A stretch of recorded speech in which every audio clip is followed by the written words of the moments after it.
Greetings, Earthlings. Nice to see you, folks. My name is Dustin Cormier, and welcome to another episode of How to Rock Astrology. Thanks for coming. Today we're going to be talking about what it's like when you have Sun in Pisces with Mars in Virgo. The main things for me to note is that there's an opposition here between the Sun and Mars, which is a very good thing, because in Vedic astrology, the aspects are defined by planetary relationships to each other, something that Western doesn't really talk about. I'm a Vedic astrologer, and I like to bring the insights of the Veda to the world of Western astrology. Feel free to digest, because I want you to hear for yourself that the figures I say, don't just take my word for it. I want you to think about what I'm presenting. We're going to talk about how this opposition is a good thing because the Sun and Mars are good friends with each other. They're very natural with each other. The nature of these two signs are similar, Pisces and Virgo.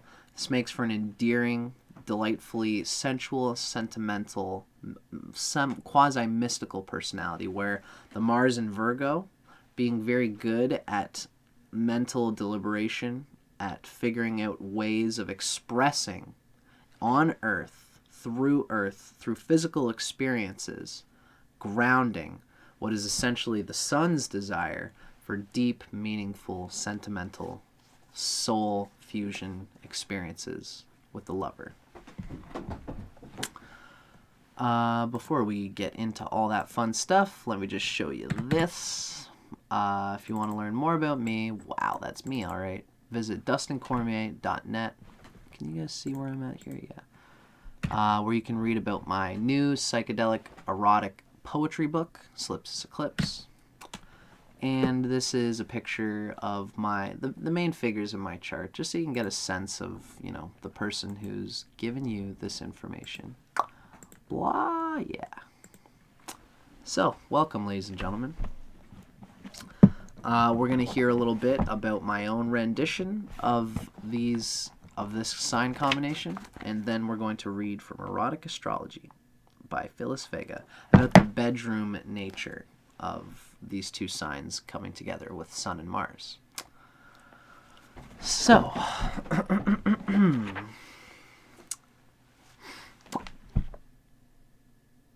yeah, the main thing that we can really express that Western, Vedic, anybody could see is that there's the Sun and Mars are in opposition here, at least by sign. The orb is going to show the true expression of this opposition. If it's more than 10 degrees, it's not going to be nearly as, vitalizing for both planets. If it's within a 10-degree orb, then the Sun and Mars are really enriching each other through their mutual experience. Now, the Sun is in a very good place in Pisces. In fact, I would even submit that Pisces is like the second best place for the Sun. It's almost about as good as Aries, truth be told. Especially if Jupiter is in a very good place as well. Then, if Jupiter is in Cancer while the Sun is in Pisces, it's the best thing in the world because they're trine, and Cancer is the exaltation of Jupiter. I digress. The Sun is in a good place in Pisces because it's close to Aries, its exaltation point. Exaltation and debilitation work by proximity. So while the Sun is doing good, being in Pisces, Mars isn't as good when it's in Virgo. For a lot of the reasons we've already spoken to. You can check out my Mars and Virgo video just to get the pure sense of the positives and negatives of Mars and Virgo, and why it's a tough place for Mars. Essentially, it's because it overthinks things. Mars is an idling vehicle where it's just I'm looking at my hair. It overthinks where it wants to express its energy. It thinks a lot very deliberately before it makes a decision of what it wants to do. Now, the Sun in Pisces, being opposite to it really helps to negate a lot of that negativity. Not only through the opposition, but just through the fact that the sun is very close to its exaltation point here. It's good friends with Pisces' lord, Jupiter. Jupiter expands the sun into a buoyancy where the sun feels like any old thing that it does is going to be the best thing, the perfect thing for that moment. Anyone with Pisces kind of has that sense. They have painful moments. It's not to say that Pisces doesn't have its painful experiences, but this person gets the sense of like accepting at some point throughout their life, accepting that whatever came through was just what was my genetic information attracted in my reality, and like what else am I going to do but deal with it. And it's because of this that they're compelled through the sun and Jupiter's vibe, the sun in Pisces, the Jupiter vibe there, because Jupiter rules Pisces in the ancient ways. Before we knew that Neptune was a thing through the telescope, Pisces was always ruled by Jupiter, and this rulership still stands as the primary rulership of Pisces, even in the Western. This helps to reduce Mars in Virgo's tight-assness, helps to reduce Mars and Virgo's trying to make the perfect formulated plan, and it reduces Mars and Virgo's tension. Mars and Virgo builds up a lot of tension by thinking about the perfect plan and often losing its opportunity to act when it should have. The sun in Pisces here is just like, well, again, any action is going to be the divine action. So I have all these opportunities, all these places where I could go. You know, Mars in Virgo is debilitated by too many choices. The sun in Pisces just thinks in its head, looks at the aesthetic thing and just goes, it'll think a lot. It will think, you know, like this person is okay with how much they think about things, with how perfect they want to calculate what they want to do for themselves, for their business partners, and for their partners, for their lovers. They're okay with it. Whereas Mars in Virgo usually gets hot-headed about its own detachment from the lived experience of life. Mars in Virgo is like one step behind its living experience for everybody that has Mars in Virgo. It's always really deliberating on what it wants to do. The sun in Pisces here is like, this is my nature. Me thinking this much about all these things, I might as well have fun with it. It's what I am. It comes from me. Everything I am comes from me. It's true for everybody, but it's just not a part of your consciousness to always think at in every moment that that's what it is. That, you know, the fact that everything you do is the divine is true for everybody. Pisces just knows it, right? So it's the Pisces that will enjoy the fact about themselves that they think so much about, like, what is my lover's favorite, like, what is my lover's shoe size? And if I go and get them a pair of shoes, like, what color will they like? What outfits do they wear? And what will this pair of shoes, which outfit of theirs will this pair of shoes match with? That's their favorite outfit, is that black one that they love so much, that hugs them so perfectly. I'm going to get this pair of shoes for that outfit. Good enough, let's do it. There's a lot of thinking in there. But the Pisces sun is like, I enjoy doing this for my lover. I'll take all the time I need to give them the best experience of Mars and Virgo. So this is all very much coming from the fact that the sun and Mars are opposite each other. And just from the nature of sun and Pisces, it enjoys having Mars in Virgo to express the sentiment through. Even just the fact that, you know, the sun, it can be its own ascendant sign. It's called the Surya chart in Vedic. And so Mars is in like the 7th house from the sun. Mars gets a spiritual kick out of doing these things in relationship, even in business. They like to deliberate on what their business partners like and what would be best for what they think their business partners or their boss or what have you would like in a personal way. They like to add a personal flair to things for everybody and for themselves. So this does a lot to really ungunk the Mars in Virgo, although there's still a lot of deliberation. Again, there's a lot of thinking and there's a lot of overthinking, and this person can still be nervous and timid about overthinking about things. But once this person gets a familiar connection with somebody, then a lot of this timidness, a lot of this fear that the lover's not gonna take them at what they are, what they thought of. They want to be appreciated for this thinking so much about all the little things and deliberating and what have you. They want to be appreciated for it. They're also very earthy, sensual.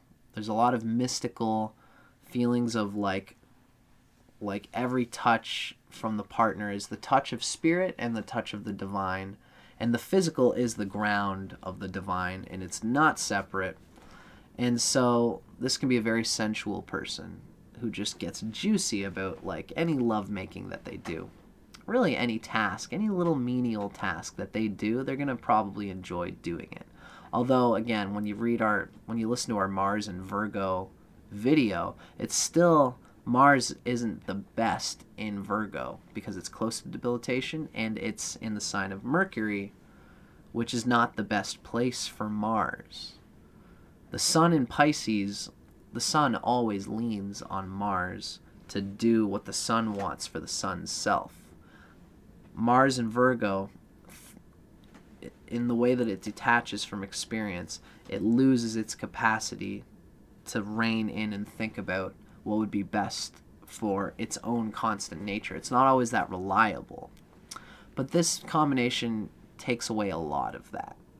And even sexually, sensually, the sun invigorates the Mars, gives them a vitality, and makes them love making. They love banging it out, and they'll, as we're going to read, they won't say no to anything in their partner, but they would also hope that the partner would never say no to what they want to do. If they find a partner where the two of them are just talking about like, I would really like it if you did this for me. It would be a real fantasy thing for me to go here. If the partner's like, tell me more. Tell me all the little things and we'll go through the experience and I'll feel out where you want to go. This Pisces person would love that, and they do that for their partner as well. Makes for a very fantasy-ish, sentimental energy. It's really a great. This is probably one of the best combinations. Probably the best for having Mars and Virgo. This is the best sun to have. Congratulations. Yeah, that is honestly true. So, that was my own little interpretation of this combination. Let's read from Erotic Astrology by Phyllis Vega to get a sense of what Sun in Pisces with Mars and Virgo is like in the bedroom. A gentle, caring bed partner. Your approach to lovemaking is tender, yet subtly seductive. Intuitive by nature, you pick up on your significant other's needs, in and out of the bedroom. This might even be a person who thinks through the sun. The Pisces is very human-wise. They know it's sexy for all humans, for humans, because the sun is so close to its exaltation point, it thinks at what it is. It's not necessarily thinking about, like, the sun sucks when it's in Libra because it's thinking about the other person. It's thinking about things that's not it. When the sun is in Pisces, it's thinking about what it is. And this is even at a human level. It knows what is seductive, like kind of universally in a way. And the Virgo is like not only thinking of what's sexy to like everyone in the world, but the Mars in Virgo is like, so what specifically is sexy to you, my dear partner?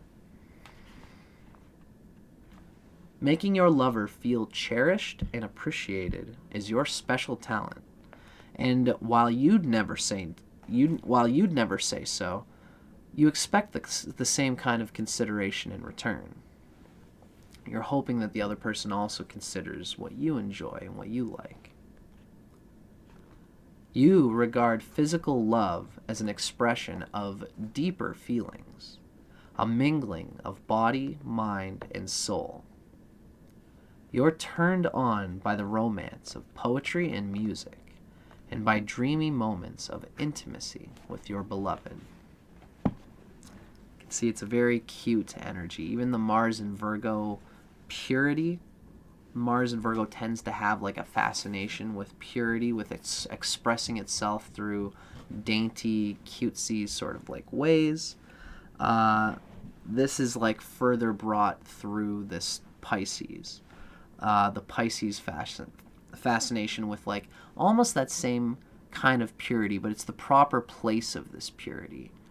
It's kind of like not an idealistic sense of purity, but a purity based on the divinity, which comes out in the 10,000 forms and is ready to see whatever the partner's deepest heart is, reach for it, feel it, and then say, hey, lover, guess what? By the way, I love you, and I love this, and I want to help you bring it out to the richest cream of experience that you can through Mars and Virgo's planning, delegating, deliberating, thinking, exploring, researching, getting all the shades of experience with their lover. They like to get these Rorschach in-plot tests of what is their lover's erotic fascination. This person would probably love to have their partner dream and to get a subconscious scope of what they dream about, what makes them tick at a background subconscious level, so that the Pisces can draw from the information that the Mars and Virgo has taken so long to deliberate on. Lots of capacity for a beautiful lovemaking person here. It's quite beautiful. So I was happy to share that, folks. That was the richest Mars and Virgo reading of this whole series. Hope you enjoyed that. I'd love to see what your take is, whether this hit your fancy. Feel free to let me know in the comments. I'm Dustin Cormier for How to Rock Astrology. I'll see you guys on the next one. Hope you dug it.